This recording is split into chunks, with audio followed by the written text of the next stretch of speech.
All right. Hey everyone, my name is Donna and this is Phoenix Fire. Thanks everybody for joining us today.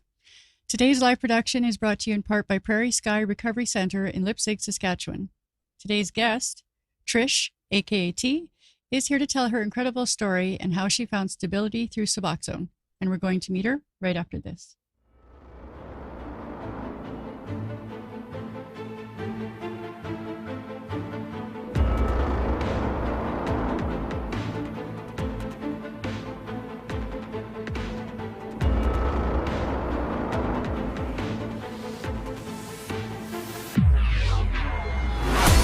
I spent a year and a half on the streets. Addiction took me there.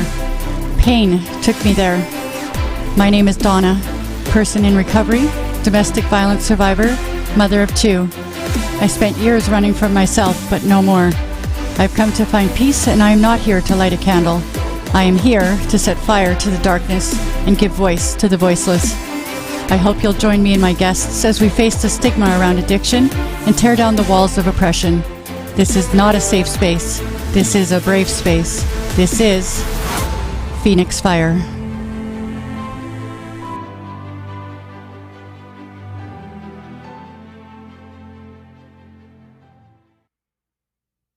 Okay, let's bring in T. Hey guys, Hey, thanks for joining us today. thank you. How are you doing? I'm doing great. Good. Ready for this? Nervous, I'm good. It'll get better within a couple of minutes, I promise. So, Yeah. is there anything you'd like to say before we get started? Just that I'm very thankful to be here. I didn't think I'd be alive past 20, let alone here right now. So I'm very thankful, and I just want to say recover loud. Awesome.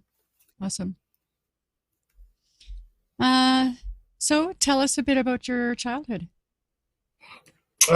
So I grew up with my grandmother, just her and I. My mother, she was there a little bit until I was 7, but she also was an addict. She was in recovery for about 7 years, and she started coming home drunk, and so she got suicidal when she was drinking. So my grandmother kicked her out, and at that time, my father, I was told, had passed away at 18. He got hit by a motorcycle or on a motorcycle by a drunk driver running a red light. And so it was just me and my grandmother from 7 to, 20. And I would hear her crying and stuff at night because she would be drinking and listening to music that, made her sad, I guess, or think of him. And so I would isolate in my room basically and find other options, I guess. And at that time, most of the time it was on the computer because that's when internet and the computers were like getting popular. I feel like a dinosaur saying that. But anyways, like so yeah, like I just remember like all growing up having like anger issues and like anxiety, I guess you would say. And it caused me to get in a lot of trouble in school and like nothing real major, but like I had a desk in the principal's office, literally. Mm. And, like I had behavioral issues, I guess. And I'm learning now that it was more complicated than I realized. So basically, I played sports growing up. I had a brain tumor at age 10, and that kind of like impacted my life significantly, I would say. Like my memory is not so good anymore. Like, I have a huge scar on the back of my head. Had like one pupil's bigger than the other. I don't know if you can see it. Probably can't see it, but No. yeah, just I had a. It was my grandmother was great. Like I had everything in the world. Like, I went to Hawaii. I went to Florida. Like all of these things, but I also grew up in a negative environment because she did negative things to get that money. Like, so I don't know, she spent a lot of time at the bar. Like I knew the bar's number by heart, and I still do to this day. Mm. And I even got married at that bar just to like keep her there. But yeah, like until I was 20, I stayed with her, and she passed. And that's kind of like I was on oxys at that time from a dislocated kneecap, and that's really where my childhood ended, and I became an adult. I guess I Hmm. learned what addiction was real fast, and I Hmm. also knew what being sick was for the first time. Hmm. And this was all by the age of 21. Right. I'm just And gonna backpedal us just a little bit there because when we talked, like you said that your doctor had been prescribing the oxys, yeah, and this was at 18, but yes. you reconnected with your mom at the age of 20. Is that right? No, yeah, no, I'm sorry. At the age of 18, I reconnected with my mom, Okay. walking down the street, like, but Okay. we didn't really, like, that's how I knew how to get a hold of her when my gram died, basically, because I had seen her and reconnected semi. So not till really after my gram died.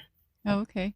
And you mentioned that your mom had made you go to the methadone clinic. Like, I'm kind of Yeah. curious, and I'm sorry, this a little bit of confusion perhaps on my end, but like, were you using the oxys as prescribed, or was your mom concerned that you were abusing them? Well, no, I was using them as prescribed, like the first, year or however long it was. And then I slowly realized how valuable they were. Okay. And all of a sudden I was like making a whole bunch of money and working at the same time. And I was like doing these pills also. And it became more and more as time went on.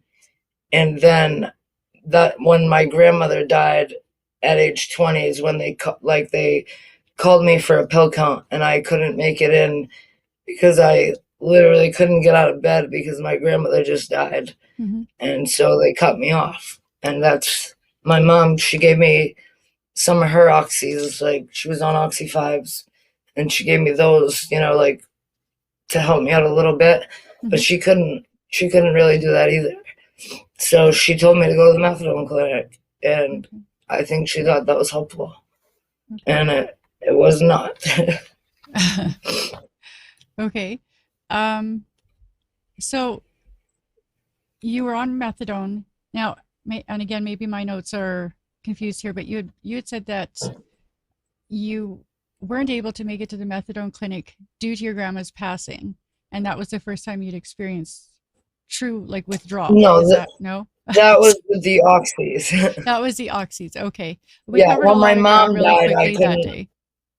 Right, Okay. when my mom died is when I had the methadone issue and came off of that, Okay. and yeah, so I can see why you would be confused. Yeah, I'm sorry. There's a um, lot of deaths and parents coming in and out of this story, so it might be hard to follow. and that would be about the time that you started seeking on the streets. Was it Hey, my wife. Yes. Yeah. okay? Yeah, that would be about that time.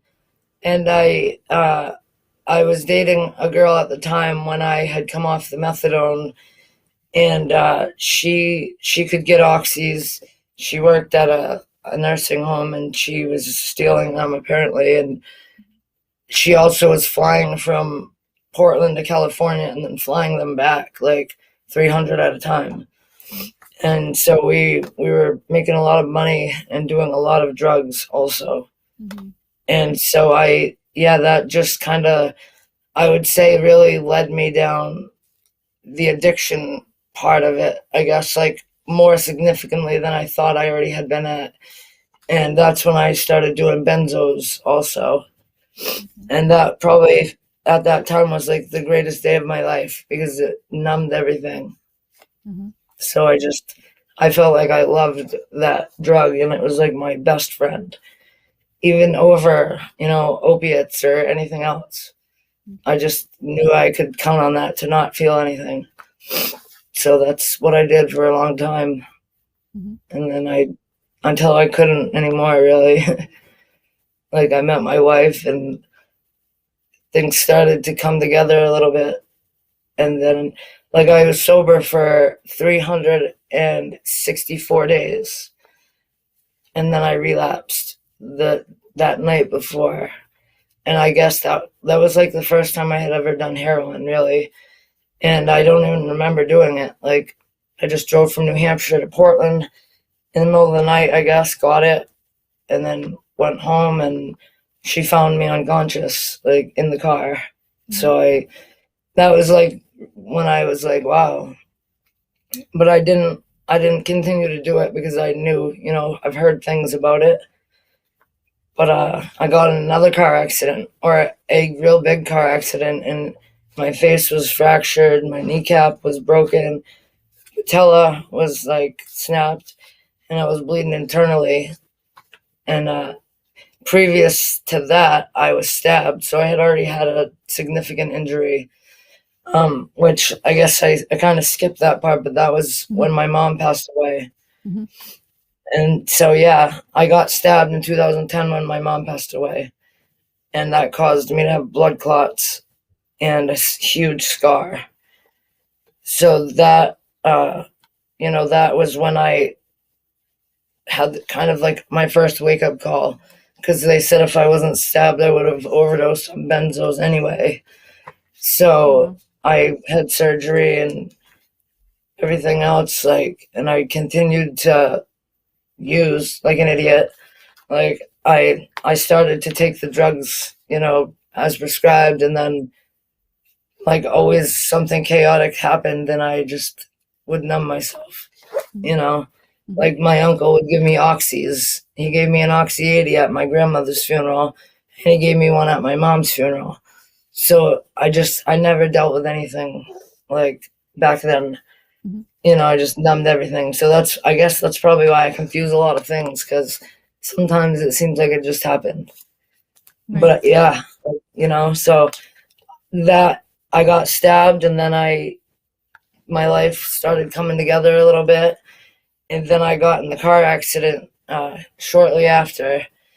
And that's when I had broken my kneecap, my face, and I had crutches and a walker and a cast all the way up to here, and they were giving me pain medications, and like the place I was staying was trying to steal them, and I didn't have insurance at the time, so I only got the one prescription when I left the hospital. But after that, I basically was on my own, and I still had, like 17 staples in my kneecap. And so I felt like that was undoable. And someone had stopped by the house and gave me a line of heroin. And that was the first time really I remember doing it, because I thought the benzos made everything go away, but that really was like the greatest, worst day of my life, I would say, because it seemed to fix everything for a minute until it took everything, and it didn't take long either. Mm-hmm. So I found myself homeless and sleeping outside for the first time, like, ever in the winter, like, it was ridiculous. And I was in a town that I knew nobody, so I had nowhere to go. And then me and my wife ended up sleeping in this, like, crack house. Like, there were people, everywhere, sleeping on the floors, like, in and out all the time. Like, the police busted in the house, like, while we weren't there, thankfully. But to me, that seemed better than outside, I guess. I don't know.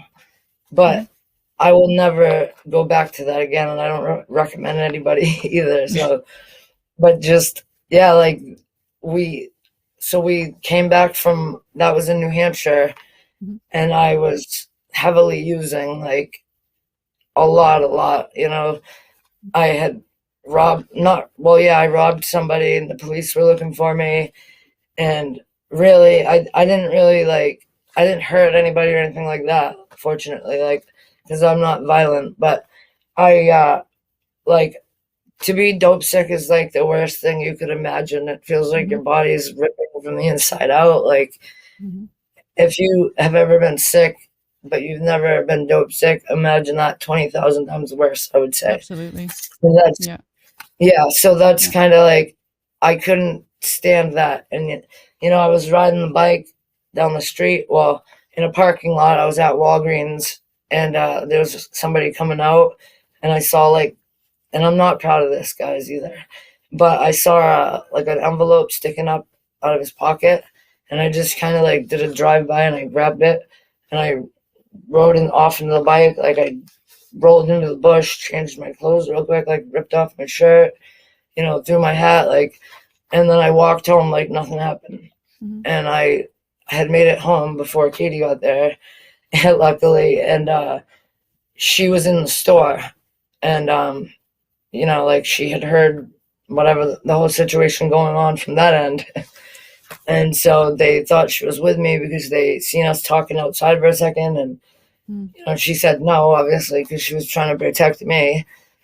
And so that was that for that. And then she came home, and then like half hour later, after I got my drugs with the money, like I went home and I did it. And then Katie got home, then the police got there, and I was hiding under the bed, like between the wall and the bed, and she, like they asked her if she knew me and if I was there, basically, and she said no, and answered all these questions, and they were like, we were told she's riding a bike and this and that, and my wife was like, she can't even ride a bike. She just had surgery on her kneecap. Like, what do you mean riding a bike? Like, and I was like, unfortunately, but I'm thankful for her not to have, just let them in. And they even threatened to arrest her and everything. And think now I would want her to just let them in. I wouldn't want her in trouble. But at the time, obviously, I did not want to go to jail. Like, I knew what was going to happen if I did. So at that time, I moved from there to Portland, back to help a family friend. Like, she offered Katie to like be her in-house nurse or whatever, because she's like very overweight and can't walk and all these problems. So we went to stay with her, and her mom was like 80 years old, and she was just a hag. Like, I'm sorry to say, but she was a mean lady. And so one day me and Katie were out taking a walk, because I was withdrawing. I was 15 days sober, like on my own, no nothing. And it was terrible. Like, I was sleeping on the bare floor. Like, I couldn't even walk. I felt like my legs were ripping out of my feet. Like, so after 15 days, like, I was slowly coming alive, and like we went out for a walk, and I had seen one of my exes, and she's like, yeah, I can give you something or whatever. So I thought, like, oh man, one day of relief would be fucking awesome. Yeah. Been there. And so I gave her some money, like the only money I had, and the idiot gave me makeup, like crushed up makeup. Oh no. So yeah. So, like, whatever, like, I guess that was a sign. Maybe I shouldn't have done it. But so anyway, at that time, we ended up, that same day, we went back to the house, and the lady locked the door on us, like, wouldn't let us back in, kept all of our clothes and everything else. Like, we had nothing. So for the first time in my life, I was in Portland, surrounded by a bunch of family, but sleeping outside and at the homeless shelter. Like, what? So that was a huge wake-up call to me. Like, I don't have nobody. Like, so Katie and I worked, like, and she followed me through all this. Like, and I know not a lot of people would do that or stay with somebody through all this, but she did. And like, it was just crazy. Like, we worked at complete labor, like doing day jobs to get money. Right. And for a little bit, I was able to save some, but then once again, I just started using again, because that just seemed better than where we were. Yeah. So my wife's a veteran, so we got involved in this veteran program, and they were helping us like save money. And basically, within 3 months, we had an apartment, and we had full-time jobs, and we're out of there. And so they did a like successful program on us. Like, I guess we were like success rates for that program. So they got us an apartment up in Biddeford, Maine, across from the police station. and somebody I had known at the shelter also had lived down the road, and we ran into each other, and she was like, "Oh, blah blah blah. I got this and this and that." Like, Hmm. and it was just kind of like game over from there. Like, and the dealer was living with her, and and that's how, like, really where the beginning of my recovery had started coming in, kind of, Hmm. because I had gotten my house almost gotten busted in by the police. Like, we were selling more drugs than ever out of there, and people coming in and out of the windows. Like, it was just insane. Like, and Hmm. I don't even really remember, So just we had to get out of that area, Hmm. and we So went to Lewiston. that's when you moved to Lewiston. Yeah, Okay. yeah. That's when we moved to Lewiston. Like, we stayed with a friend for a little bit, and he helped us save money once again. And at that time, we were sober. Like, we managed to, well, not we, but I was sober, and the guy that I was staying with, he used to use too, and he was sober. Okay. So I thought maybe it would be a good idea. So we stayed there, and we were sober, and Katie was just like taking care of us, like, making sure we were fine, basically, and Hmm. we were having fun. And I was doing things that I didn't know recovery could show you. Hmm. And then we got an apartment in Lewiston, like our own apartment, and that's when we started working at the Complete, or yeah, Complete up here, and we started doing, like, the guy started using again because he met people that were selling, and so I also started using again, and we separated our separate ways, and Katie and I had our own apartment. I was using. It got pretty bad. Like, I was starting to get like angry and violent, and like just hated myself and hated everything about me, like, in my life. Like, I didn't think I'd be alive this long, let alone dealing with all this chaos. Hmm. So I one night I blacked out and I choked her out, and I don't really remember all that, but the next she left, she was gone. Hmm. And the next day I woke up and she wasn't home, and she didn't come home either. Like, she told me, I need to go. Like, so obviously I wasn't gonna make her leave and like go through all that for something I did. So I was just like sitting outside under a tree, like withdrawing because I had no money, dope sick, like I didn't know what to do. So I walked to the bridge and I was gonna jump, and I didn't know what else to do. So I called 911. I'm like, yo, I need some help right now. Like, I'm about to jump off this bridge, like, and I know that I've tried to get sober before, but they don't accept people like just to get sober around here, like, Hmm. they tell you like, sign up for this and this and that. Like, we'll give you a call when the spot opens. Yeah. Like, I don't know if anybody that, well, obviously people that are listening know, like, you can die in a minute. So to tell an addict that needs help 30 days, like, that's Yeah. like telling them like you're never getting help, kind of, like, Basically. so Yeah. That's definitely how it's I interpreted a lot of the time. Hmm. right. And Yeah. I'll tell you more about something I help volunteer with after that's doing something about that. But like, at that moment I called 911, and I had to tell them I was going to kill myself, or they would have just sent me right back out to do it Hmm. again. Hmm. And I knew that wasn't an option this time, because I really was going to kill myself this time, Hmm. And and I've you done it had two before. previous attempts as Yeah. well, right? Yeah. Right. When my grandmother died, yeah, like, I attempted to kill myself, and I slit my throat, and I was blacked out on benzos and alcohol. I don't even remember doing it. Like, I remember after I got to the hospital at that point, they put little glue strips and stuff on my neck and sent me right back home. Same thing, like nothing, no help. And I probably So shouldn't have went home.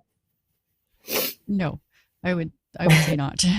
So this time though, I think you were treated a bit differently. Like you got taken to the hospital, and that's Yeah. that's when you went to detox. Yep, they Okay. at the same hospital that they came and got me at. They have a detox at that hospital, and so they took me in, and like we did the assessment and they kept me and stuff. And at that point, like, I didn't know what else to do. Like, I didn't know what else I was going to do. My wife had a restraining order on me at that point, which I had gotten served like 2 days after I got out of detox. So it was very hard to stay sober through the beginning of this, because we weren't together for the first month of it because she had left me. And then, like, I just knew I couldn't. I needed, not only that I needed to prove it to her, but I needed to do it for myself at this point. So I just, every day was like a misery, and I just kept going at it and going at it and going back, though, thinking like, this is the day, maybe I'll get it today. Maybe I'll want to be here today. Like, and I just kept doing it. And it finally, like, and I connected with the IOP leader that they sent me to, and it seemed like the stars aligned for me at that moment, because it seems like a lot has to happen for someone to get into recovery and be successful.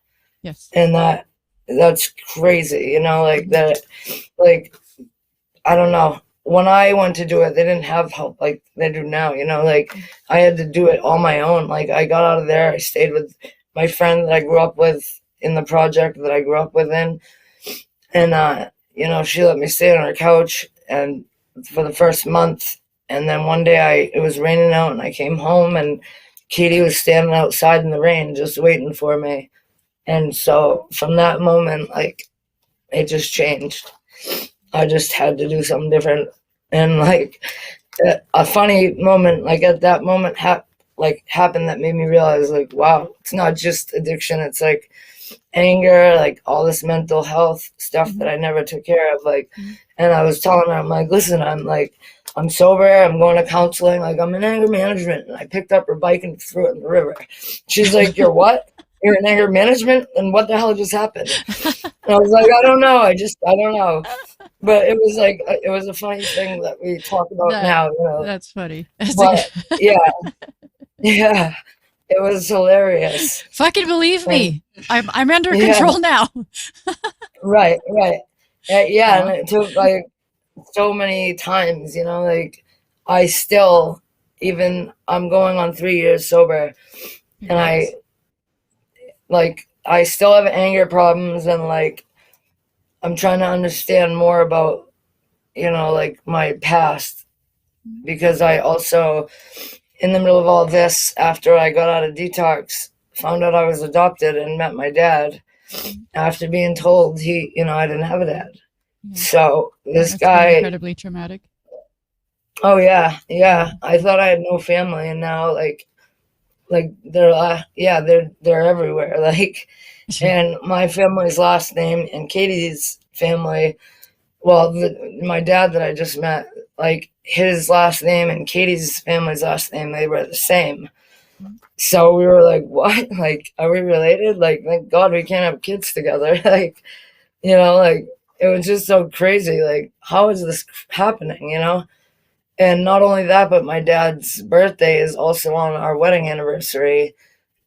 So it just seemed meant to be, And he lived only 15 minutes away from where I live right now, and across from the lake I go to my whole life. Like, so it just seemed crazy that everyone else in the family knew about it but me, and like they knew about me, but I guess my name got changed and this and that. So I don't know.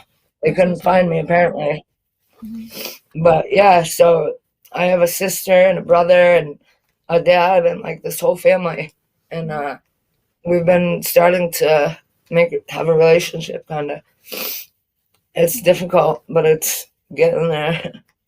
That's great to hear too. I've got a lot going on in my head about it. I know that. Yeah. Well, I'm trying not to be mad. Right. Like I'm trying, like dealing with my own addiction stuff and like realizing, both of my parents were addicts also, like, so I feel like I need to be the one to break the cycle. Like, and I just can't continue living like that, like my family that I did grow up with didn't trust me. Like when I was homeless, they didn't want me to live with them, you know. They didn't help me, you know. My aunt would give me $20 here and there, but they didn't let me live with them. So I was alone and homeless until Katie saw the person I am today, you know, Mm-hmm. like she saw this before I did and motivated me to get here. Like, Mm-hmm. and now all these people want to be in my life, like they did something for me. Like, it's kind of funny. Like, I've learned to set boundaries real good. So, Mm-hmm. yeah, I've cut off a lot of relationships and I've had to also Mm-hmm. because sobriety is my number one goal now. Yep. So really, yeah, that's kind of where all the chaos, like part of addiction ends, I would say. My And life has gotten a lot better since then. oh, that's really great, T. So, you mentioned that you did something exciting for your 1 year anniversary. Yeah, Yeah, yeah, we went to Vegas. that's awesome. I had never been before. Yes. And I know like a lot of people were worried about it because Mhm. Vegas people drink and party and you know What this happens and in that. Vegas Like stays in Vegas, right? right, right. Yeah. But like I had gone to Hawaii and Florida and everything, but I was younger and I don't really remember that significantly because of my, you Mhm. know, injury and so it was the first time as an adult that I've actually gotten to travel and do something I paid for and like earned with my own money, you know? Mhm. Because until these last 2 years, like I never even had my own car, you know, like Yeah. I didn't have a license. Like I had a license, but it was never legal. Like I'd get it and then it would be gone, you know. So, Mhm. or either that, or I would end up driving and hurting someone or myself. So I didn't want to take that chance. So I didn't drive much. So it's awesome when I'm driving down the street and I realize like, wow, dude, I'm like, this is my life. Mhm. Those are Pretty fabulous exciting. moments. Yeah, I feel like a brand new like child born, you know, again because I've never been sober as an adult. So Mhm. it's interesting to see the world like differently. Mhm. Yeah, it sure is. And so, on that note, you and your wife were talking about doing a podcast for. Yeah, actually, yeah. So right now I direct a TV show called Recover Loud, and my friend Mike, he is the producer and the host, and him and his wife came up with this idea. Like recovery on the road was really what they started with, and the idea is to go around and, you know, like spread the message on Mhm. the road essentially. And Mhm. this is the shirt behind me, like the logo. We kind of hit those at a You bad know. time there. Okay. So yeah, and like we work in a full scale studio, and you know, like it's the whole deal. And I had Mhm. never done anything like that before, and so we are always doing like these crazy activities. Like everyone in our lives are like, "Wow, dude, what are you doing?" Like you guys are always doing something different and crazy, and like so they're always inspired by the things we do, and everyone's always saying they're bored and Mhm. sobriety's boring, you know, whatever. So my wife suggested she just bought me a video camera of my own also. So she suggested we go around and like videotape all the activities that we're doing and Mhm. starting So, like a, what are some of these crazy activities that you guys do? well, I'm afraid of heights, let's just say that. And Okay. one day I got out of counseling and she already had this appointment paid for and everything else. So she's like, we're going to Seacoast Fun Park. And at that place, they have go karts, and I love driving. Like, I'll drive go karts and whatever all day long. So I'm like, all right, cool. I thought it was that. We get there, and it was like this like 100-foot bungee jump thing. Oh, Like, I was and we're worried you were like, going to say it was oh my bungee god, jumping. yeah, it was. And then yeah, they put us in this stupid little harness. Like it was like nothing really, and it just clipped to our backs, and we laid forward. Oh. And then it kind of like brought us up over these metal steps, and then you had to like release the lever yourself. And so yeah, we're like getting near the top, and Katie's like, "Close your eyes, don't look, don't look." And then we get there, and she's the one panicking, and I just pulled it, And so I was like, oh my God, like, so that was one of them. And like, So we did that just, exposure therapy work for you at all? yeah, actually, you know what I said after that? I was like, wow, this is like the same. Because when I get mad, sometimes it's hard to snap out of that unless I physically punch something or hurt myself or like, Mhm, I don't know what it is, but we've been mhm. working on it, like me and my counselor. And I haven't hurt myself or broke anything in like over a year. So we're going good. Awesome. Yeah. But like, yeah, so I mean, it's been a work in progress, like all of it. And Mhm. that when I dropped on that thing, the feeling I got was exactly like the feeling I get when I get that mad and I have to like figure out what to do to stop myself. And it Mhm. was just like the most exciting, like scariest moment of my life, I felt like. Mhm. Mhm. But it was awesome all at the same time. And Awesome. like Great. I like to do that, but I used to be so afraid to die. I mean, I used to like want to die and like try to die, and now I'm like dying to live. So Mhm. it's so different.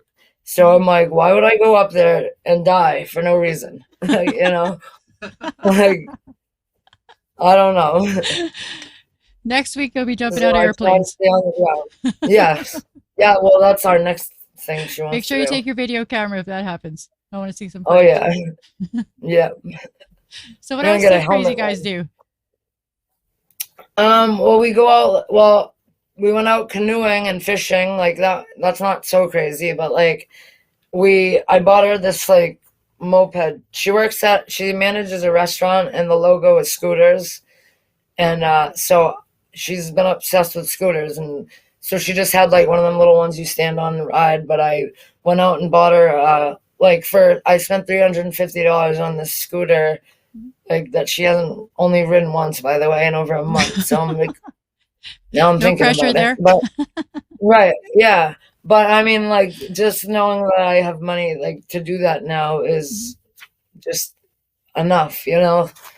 So I've learned to budget a little bit because for a little while I was going overboard because like I've never. This is the first time ever in my life I've had a job over a year. Like I've always like had a job for like a week, a month, a day, like nothing Mhm. significant. And so I didn't file my taxes for years because I would always have like 20 tax stubs or whatever. So I'm like, that's a headache. I'm not doing that. And like I said, I didn't plan to be alive to even have to care to do that. Yeah. So my credit and everything was just shot. Like, so when I got into recovery, like my wife and I, we went to this home buyers class, and this is the first like thing that really like made me realize, wow, like we really can do this. Mhm. We rode our bikes to it, and I'm like, this is embarrassing. Like, who rides a bike to a home buyers? Like, they're not gonna sell us a house. We're on a bike. Like, come on. So we went and we got more information, and like we started working with a creditor and telling us different things we needed to do. And my credit score was like, I don't know, like 400, like 390 or something. Like it was insanely awful. And she didn't have credit because she didn't use credit much. So we couldn't really get much. So Mhm. our first we had to share a truck for like 6 months, and just take turns driving that. And like then finally we fixed our credit good enough for me to go apply for a car. And the rate was like 27% or something Mhm. crazy like that. Mhm. But I needed to do it to get where I am right now. Mhm. So back then it didn't really all seem worth it until it Mhm. and I always heard a saying like if you walk 5 years into the woods, it's gonna take you 5 years to get out, Mhm. like Mhm. something like that. And That's so a I great always saying. think like, well, I walked like 20 years into the woods and I swung up out of that bitch in two, so I'm doing something different. So Right that's on. just how I look at it. So I'm just trying to help people do it a different way because it doesn't work the same way for everyone. Right. Yeah. And so you mentioned you have a full-time job now, Yeah, yeah. I work for which is Good Shepherd awesome. Food Bank, actually. Great. I kept the hat right here. We're part of the Feeding America campaign. Oh, And nice. I like this hat because it says feed me, but really it's feed Maine. So Okay. yeah. It's a food bank that supplies, and I didn't really think about it before, but I'm like talking to my boss. I'm like, why is it a food bank?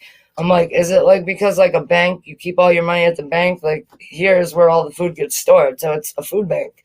Mm-hmm. So I'm like, yeah, that's what it is, a food bank. All right. So like we supply literally like every food pantry on the coast, everywhere in Maine, and Wow. some of New Hampshire, I believe, and the jails, schools, the doctor's offices, like, and I do a lot of different things there now, and I drive a forklift. I build orders, and I am on the safety committee now, which Yeah. I sit at a big round table, like in a board meeting, and with all the bosses, and I'm just like, this is like unreal.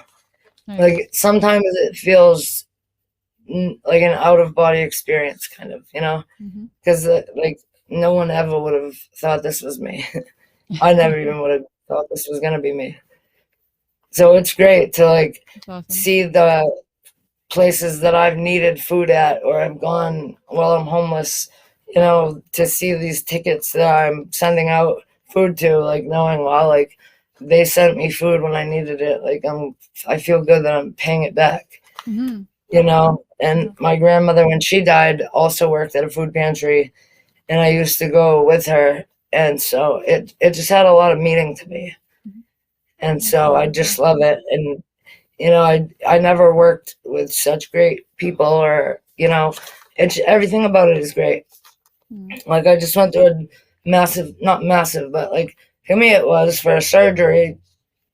I lost all feeling in my hand. Like I don't have any feeling over here, all the way up, down over here now, because of an accident cutting a nerve in my arm and an artery, and because of like the stigma and my history, the hospital, that was that hospital incident, Mm-hmm. they treated me awful, so when I left there I didn't have like anything to show my work. Like I had a note, literally like a little note saying um like an arm laceration, that's what it said.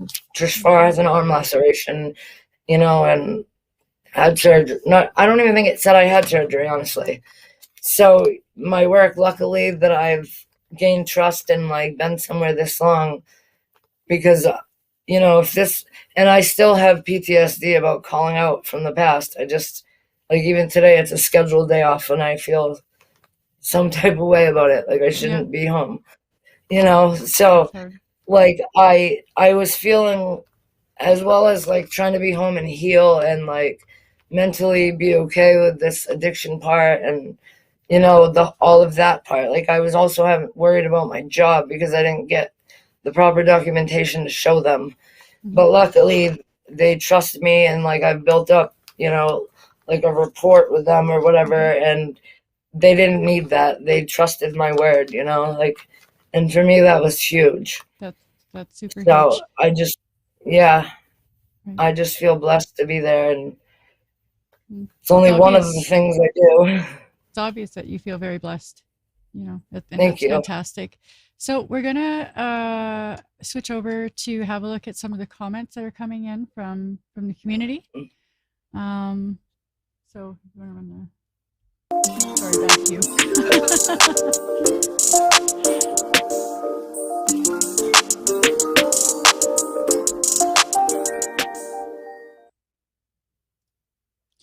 So the first comment coming in is from Tamara Allison O'Toole. Says that sad that people want to come back into your life when the sun is shining again, but disappeared during the storm. Yeah, true. But I recognize that now, thankfully. Mm-hmm. And Mike says, you do your best with what you're given. I'm super proud of you, T. Thank you, Mike. Appreciate you. And Christina Ryan says, I remember talking to you on that bridge and telling you everything would work out. You just got to be strong. That's my cousin. Aw, She's from Tennessee. Now she's in South Carolina, but that's who I moved to Tennessee with. okay. My cousin. Nice. Yeah, she's my best friend, other than my Mhm. wife. Mhm. It's nice to have a couple of really close people that you can trust in your life. Be there for Yes, it anything. is. And Jennifer Carter Yes. says, yes, the window to help an addict is only open a short time. It's so sad how the system works. Yeah, and I'm glad she said that because, I volunteer at this program, or it's a network, and it's nonprofit now, and it's called Access Direct Recovery Network. Mm-hmm. And I volunteered with them, and like I was saying, if someone calls and they need to get into recovery in 30 days or whatever, like these people are doing it now. Like they're calling everywhere. Like I drove someone to the airport to go to a detox in South Carolina.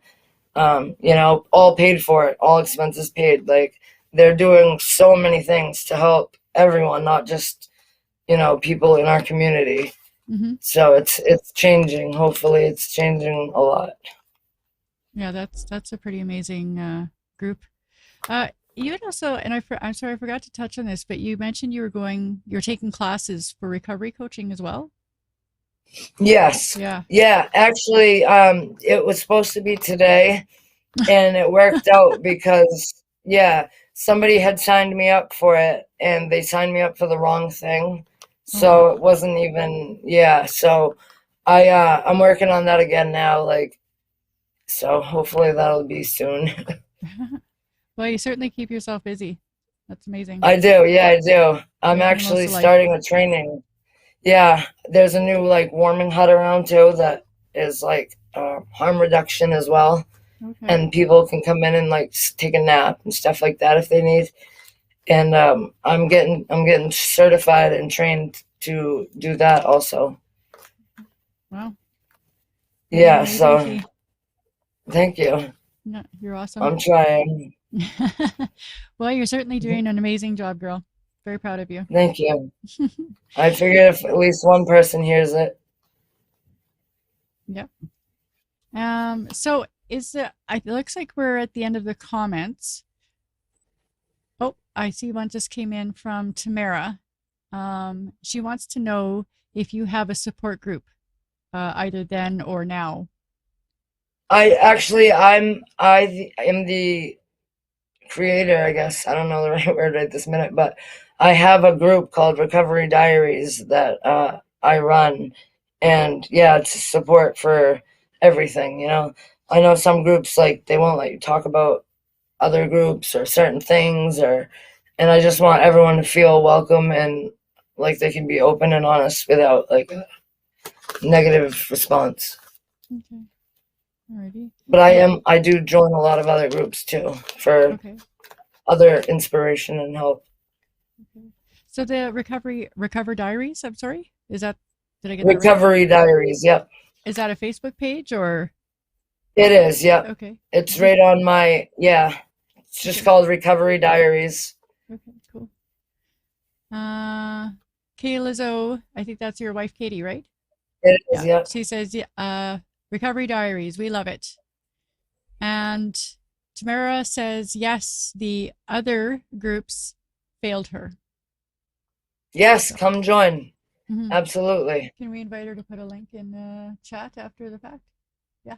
Okay, so after we wrap things up here, T, if you want to go ahead and put a link to Recover Diaries, please feel free. Oh. Yeah. All right, thank you. Great group. All right, excellent. So thank you. Is there anything that you'd like to leave us with today? Basically, if anybody feels like they can't do it or they don't deserve it, I definitely was you. I even question that sometimes still, but if you just do your best every day and keep trying, there's no more you can do. So you'll feel good about it and you'll just know that you did your best. So just keep going, recover loud, ask for help, let people know, stay with your network, basically, just don't lose hope. That's a big one. Mm-hmm. Yes. Great words of advice, T. Thank you very much Thank for you. joining us today and sharing your amazing story. Very proud of you. Thank you. Keep up I the had good a work. great time. Thank you. Thank you.